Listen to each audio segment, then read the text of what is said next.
Ethan Carter had been looking forward to a quiet afternoon by his pool. The sun was warm, the water sparkled, and he had an ice-cold drink within arm's reach. After weeks of stress from moving into his new home, this was the first real chance he had to relax. He settled into his lounge chair, book in hand, and let out a contented sigh.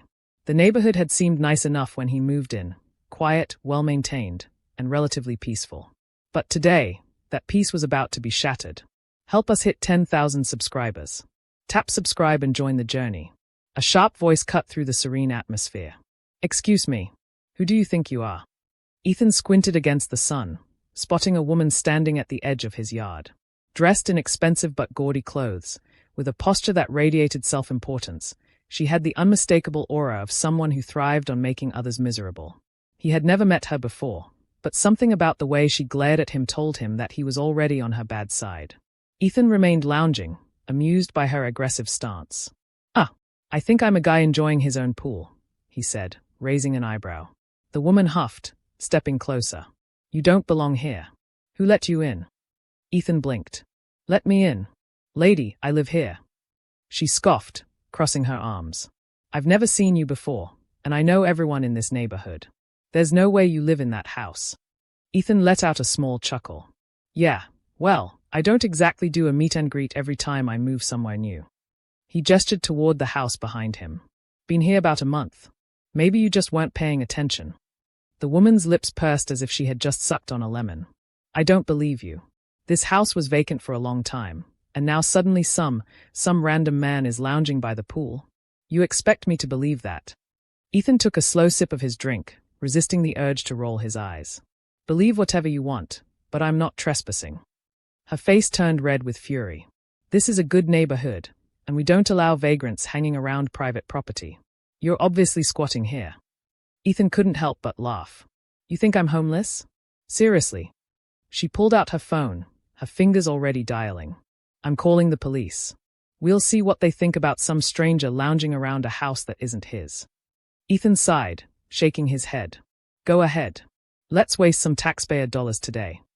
As she stepped away, ranting into the phone about a suspicious man trespassing in a vacant home, Ethan reclined back in his chair. This was going to be interesting. Ethan remained sprawled on his lounge chair, enjoying the ridiculousness of the situation as Karen continued barking into her phone. Yes, there's a suspicious man in my neighbor's backyard. I think he's squatting. He's refusing to leave. You need to come quickly before he tries something. Ethan shook his head in disbelief, sipping his lemonade. Lady, you do realize I can hear you, right? Karen ignored him, stepping further away to dramatically gesture toward the street, as if she expected a SWAT team to roll in at any moment. Minutes later, the distant sound of sirens echoed down the suburban streets. Ethan turned his head slightly, watching as 2 police cruisers pulled up in front of his house. 2 cops stepped out, looking around for the supposed dangerous vagrant. Their hands rested near their belts, ready for anything. That was, until they spotted Ethan, relaxing in swim trunks, sunglasses on, drink in hand, looking about as threatening as a vacationing retiree. One officer, a stocky guy with a weary expression, exchanged a glance with his partner, a tall, no-nonsense woman with sharp eyes. Karen, however, was already rushing toward them, flailing her arms.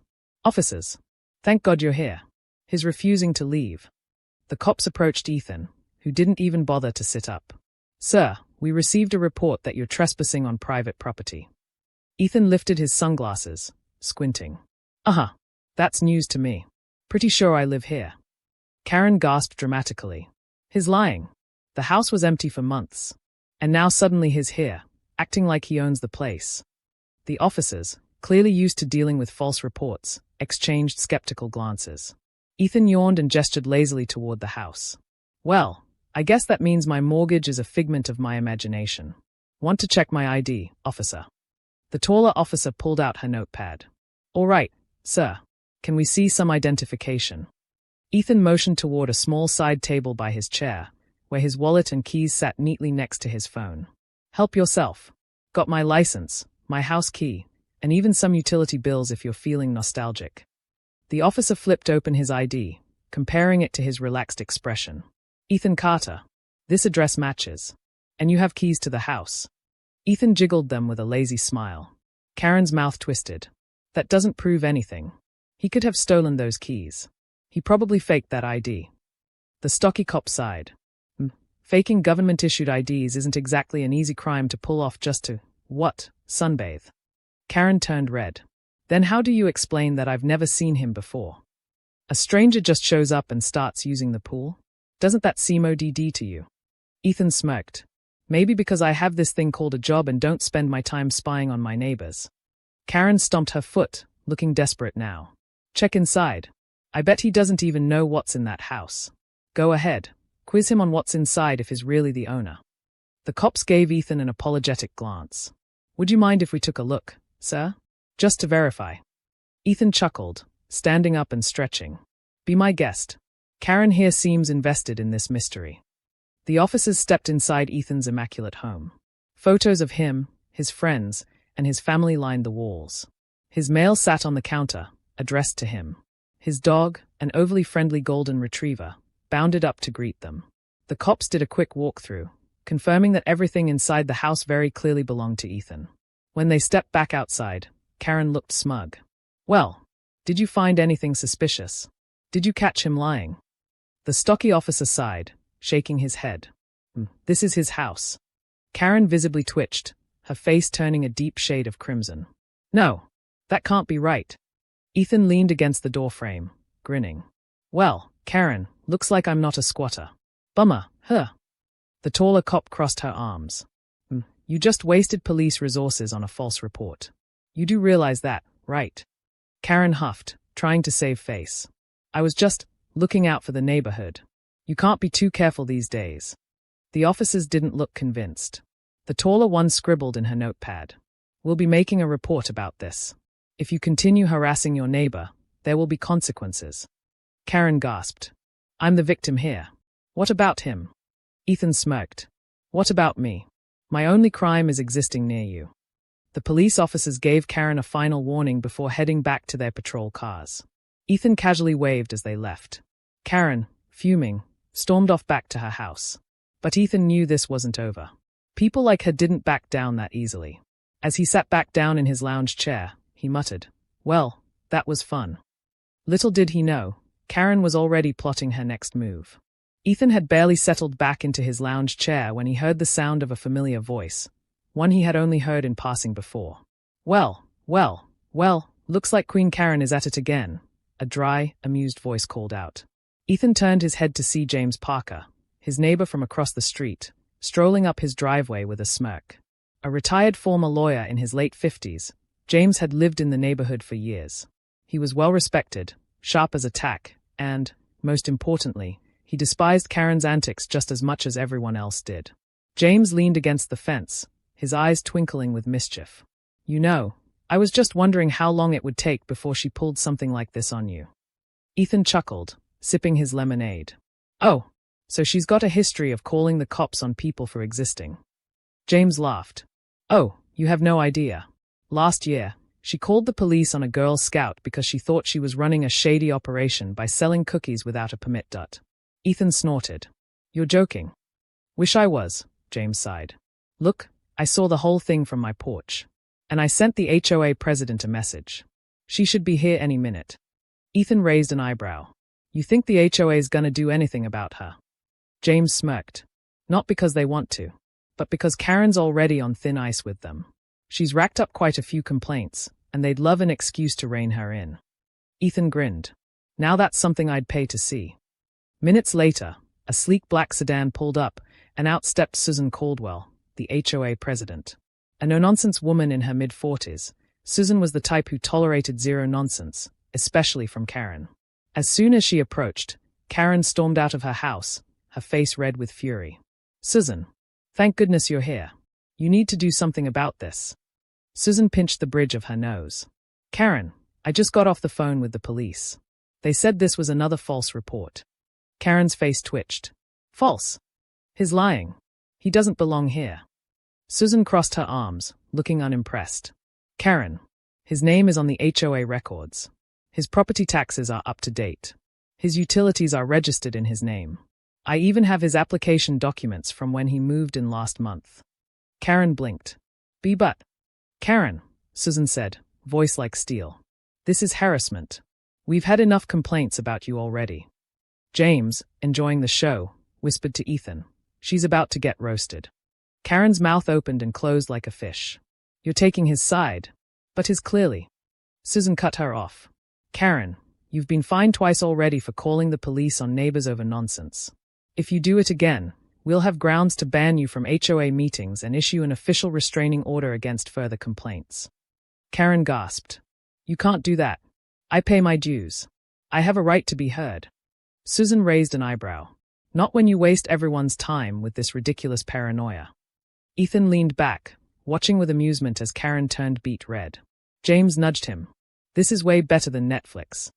Karen, realizing she had lost the battle, spun on her heel and stormed back to her house, but not before throwing one last glare at Ethan.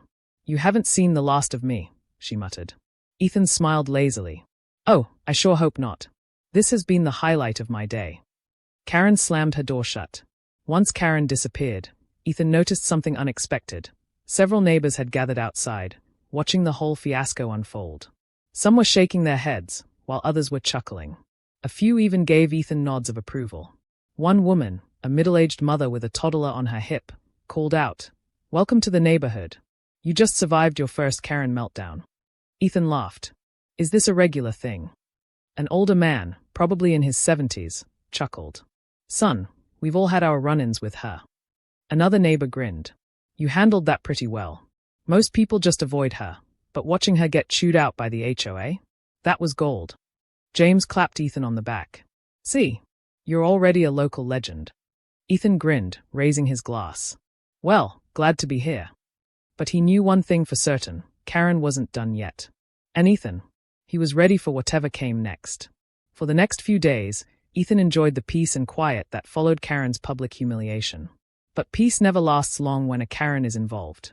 One morning, as Ethan was heading out to grab some groceries, he noticed something off. A few neighbors were gathered on the sidewalk, whispering. A couple of them shot him sympathetic glances. Ethan frowned. That's never a good sign. Then he saw it. Plastered across multiple light poles, mailboxes, and even some front yards were cheaply printed flyers, with a blurry photo of him by his pool. At the top, in bold, capital letters, the flyer read, "Warning, dangerous trespasser in our neighborhood. This man is illegally occupying a vacant house. He refuses to identify himself. Do not engage. Call the police immediately." Ethan stared at it. Then he laughed. Hard. James Parker, who had been standing nearby, sighed. She's lost her damn mind. Another neighbor, an older woman named Marjorie, walked up, arms crossed. Karen was out here at 6 in the morning, taping those up like some kind of lunatic. Ethan pulled one of the flyers down and examined it. She even used Comic Sans, he muttered. I almost feel personally offended. Marjorie snorted. That's what you're upset about. James grinned. Hey, he has standards. Ethan smirked. Well, if Karen wants war, let's give her one. Instead of ripping the flyers down, Ethan left them up. By noon, the entire neighborhood was talking about them, but not in the way Karen hoped. Karen, expecting fear and concern, instead found herself the subject of mockery. Someone edited one of the flyers to say, "Local pool enthusiast strikes again." Another photoshopped a wanted poster with Ethan's face and put it on the neighborhood Facebook group. A few kids even made a TikTok skit reenacting the incident. By the afternoon, Karen's nonsense had officially backfired. And then came the final blow. Susan Caldwell, the HOA president, showed up on Karen's doorstep. With an envelope. James and Ethan, sitting on Ethan's porch, watched as Karen's face turned pale when she opened it. What do you think it says? Ethan asked. James chuckled. I'd bet money on a massive fine. A minute later, Karen let out a screech that could shatter glass. Bingo.